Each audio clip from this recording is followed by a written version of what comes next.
Ciências Econômicas da disciplina de Metodologia da Análise Econômica.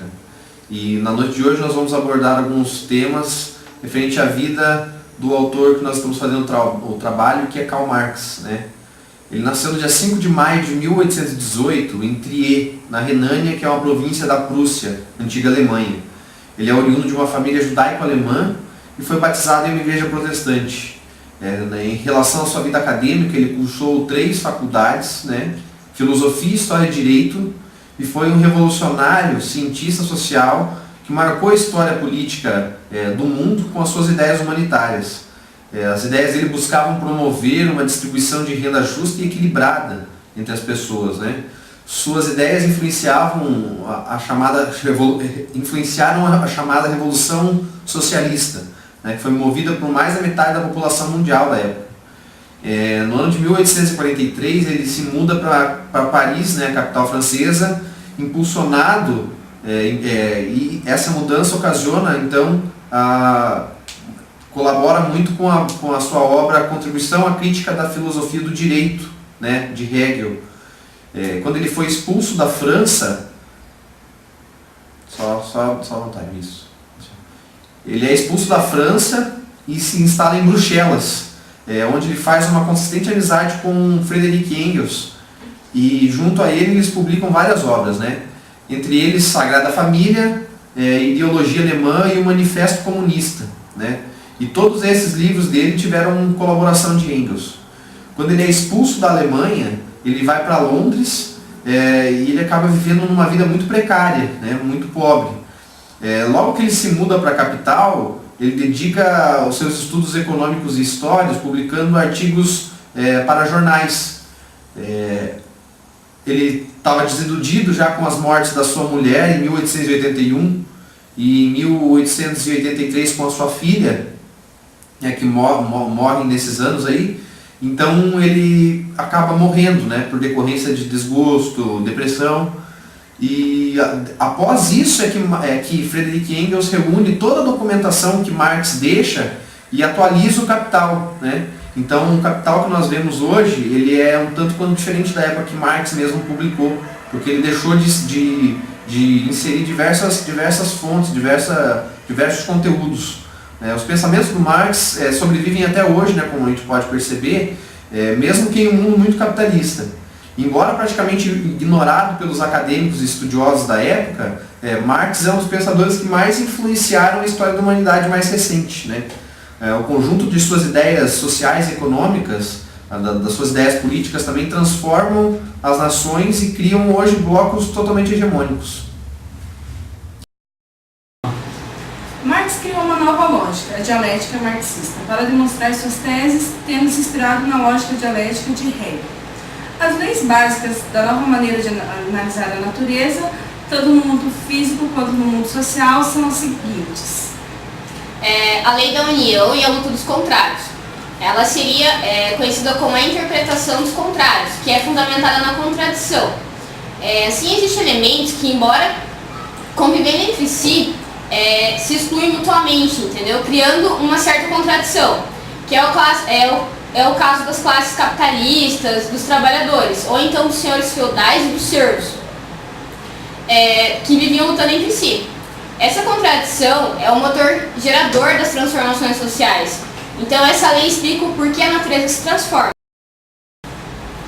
A segunda lei seria então a lei da mudança quantitativa e qualitativa. A gente vai usar um exemplo bem fácil com a água, que é quando a água vai sendo aquecida, vai sofrendo uma evolução. Seria a mudança quantitativa. Ela vai atingir um limite, 100 graus Celsius, por exemplo, quando então muda bruscamente de qualidade, se transformando em vapor, ao sofrer uma revolução. A contradição, que seria a primeira lei, corresponde ao choque entre as bolhas que se formam e o líquido. Na sociedade, quando a luta de classes fica acirrada, também chega a um ponto de ruptura. Seria a revolução ou o salto qualitativo. Essa lei, ela explica como a natureza se transforma. Nas leis temos a denegação, que é a superação do velho pelo novo e desse pelo novíssimo. Embora cada estágio conserve muitas das características anteriores, é o mesmo que a sucessão. quando o capitalismo negou o feudalismo, que por sua vez já tinha negado o escravismo.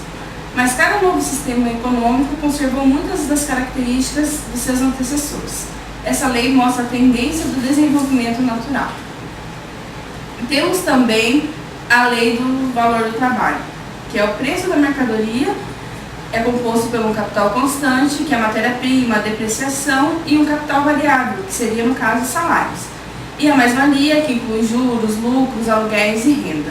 O trabalho seria a única fonte de valor que a mais-valia seria o resultado da exploração do homem pelo homem. Ou seja, o empregado trabalharia pequena parte do tempo para o seu sustento e a outra parte para o seu patrão. A gente pode citar é a lei férrea dos salários. Os salários eles seriam sempre mantidos a um nível de subsistência, que é mais ou menos um salário mínimo. E isso graças à manutenção do desemprego crônico e que é fruto do desenvolvimento tecnológico e acaba sendo um economizador de mão de obras. E mais uma que a gente pode citar são as leis das crises periódicas do capitalismo. O processo de acumulação capitalista ele gera diversas crises, e essas crises vão se concentrando o capital nas mãos de um número cada vez menor de proprietários, e isso aumenta constantemente o número de assalariados. Esse processo ele conduz a uma tal concentração de renda que as massas miseráveis elas se amotinam e através de uma revolução se apoderam dos meios de produção, elas acabam instaurando o socialismo, e isso acaba sendo a abolição da mais-valia. Bom, depois de citar essas leis, a gente vai agora tentar citar alguns pontos positivos e alguns pontos negativos dessa teoria marxista. De positivo é que o socialismo acaba conseguindo eliminar o analfabetismo, mesmo que por doutrinação, e o desemprego e os conflitos entre patrões e empregados, pela instalação da ditadura, acaba sendo abolido também. Alguns aspectos positivos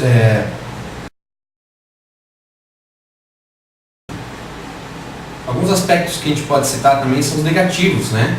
Que em troca de uma relativa melhoria de condições materiais de vida, o socialismo ele vem retirar também muitas das liberdades individuais, né? A gente pode citar alguns exemplos da livre locomoção, né? De mobilidade, mobilidade entre países também, entre países com outros países, né? A livre manifestação de pensamento, a gente tem a instauração também então de algum tipo de censura, a criação de partidos políticos e associações que sejam revolucionárias ao socialismo em si, elas acabam sendo banidas, né?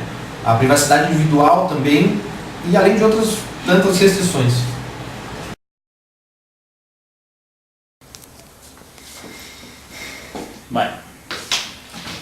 Falando então sobre a dialética marxista, a dialética em si ela é composta por três termos: a tese, a antítese e a síntese. A tese é a afirmação, a antítese seria a afirmação contrária, e a síntese, como indica, é o resultado da síntese entre as duas primeiras. A síntese, então, ela supera a tese e a antítese. Então, duas naturezas diferentes, ao mesmo tempo em que conserva elementos das duas e conduz uma discussão. Então acontece um processo em um grau mais elevado. Na sequência da origem, há uma nova tese que inicia um novo ciclo. Na dialética marxista, a burguesia seria a tese e o proletariado a antítese. A síntese seria a superação da sociedade de classes por uma sem classes, no caso, o comunismo. E as crises do capitalismo, então, decorriam dos conflitos entre a burguesia e o proletariado. E seria um prenúncio de uma superação dialética da economia. O marxismo ele é um conjunto de ideias filosóficas, econômicas, políticas e sociais elaboradas primeiramente por Karl Marx e Friedrich Engels, desenvolvidas mais tarde por outros seguidores. Baseado na concepção materialista e dialética da história, interpreta a vida social conforme a dinâmica da base produtiva das sociedades e das lutas de classes daí consequentes. O marxismo ele compreende o homem como um ser social histórico que possui a capacidade de trabalhar e desenvolver a produtividade desse trabalho. E o que diferencia os homens dos outros animais e possibilita assim o progresso da sua emancipação da escassez da natureza, ou seja, para que ele possa depender menos da natureza em si. O que proporciona isso são as potencialidades humanas, que seriam as habilidades que cada um consegue desenvolver com o passar dos tempos. Marx, né, apesar da sociedade comunista não ter advindo em parte, porque os trabalhadores constituíram uma nova classe, né, no caso a classe média, e essa classe vive mais preocupada em si com conseguir um bom emprego, uma casa, carro e luxos na vida moderna, as teorias do Marx elas preservam muito da sua força. Toda vez que achamos, que a gente acha que de alguma coisa está errada em uma sociedade em que a minoria tem muito dinheiro e a maior parte da população vive em dificuldade, e que os sonhos de consumo nos tornam apenas mais vazios, estamos pensando na companhia de Marx, né, no caso.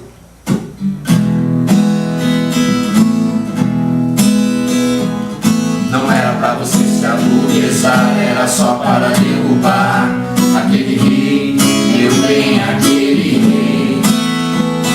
Modernidade que nascia assim, razão, revolução industrial, enfim. Eu te ensinei, meu bem, eu te ensinei.